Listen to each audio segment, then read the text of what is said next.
الفيديو ده هنتكلم عن ازاي ان انت تكتب تكست زي ده.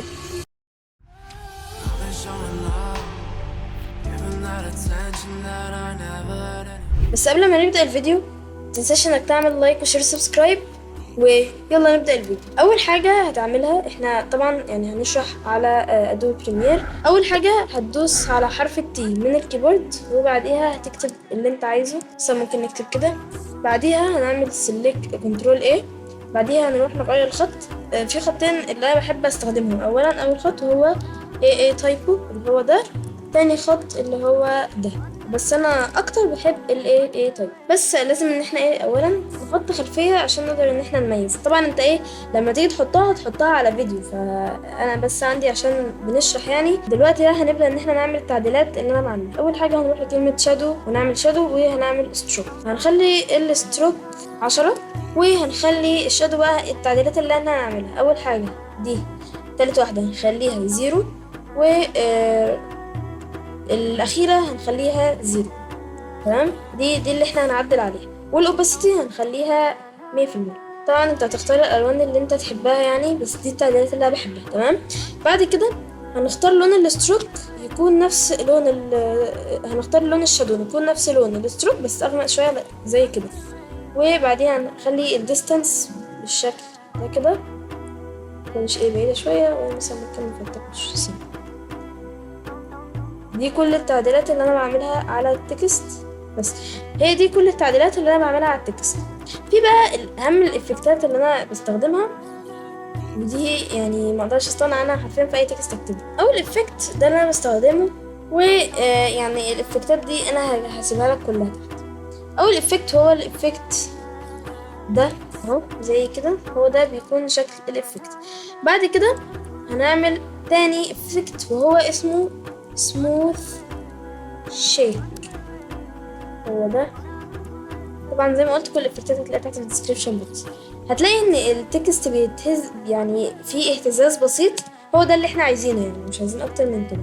وبعد كده بعد بقى ما حطينا الافكتات اللي هو الافكت بتاع ترانسفورم اللي هو ده، وافكت السموث شيك، هنحط افكت الجلو. طبعا يعني في حالة ان انت مش محمل البلوجن اللي عندي، فهتعمل ايه؟ لو انت محمل البلوجن دي فتمام عادي، لو انت مش محملها فدلوقتي هقولك الحل. المهم احنا بعد ما حطينا التكست هيكون طبعا شكله بشع بالشكل ده، يعني لو يعني فاتح جدا.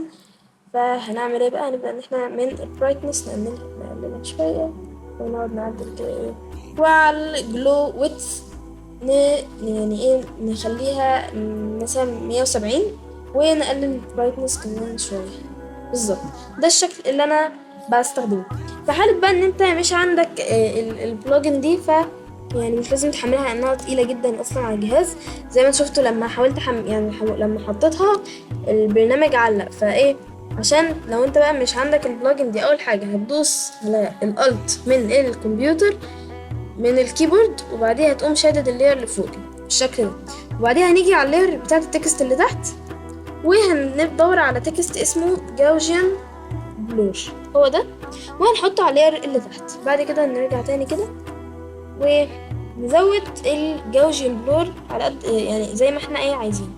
هنطلع فوق كده، مش فوق اهو زي ما انتم ملاحظين، يعني نقلل الكواليتي زي ما انتم شايفين. ده من غير الافكت وده بالافكت. تمام، فيعني بالنسبه لي صراحه ده افضل مليون مره من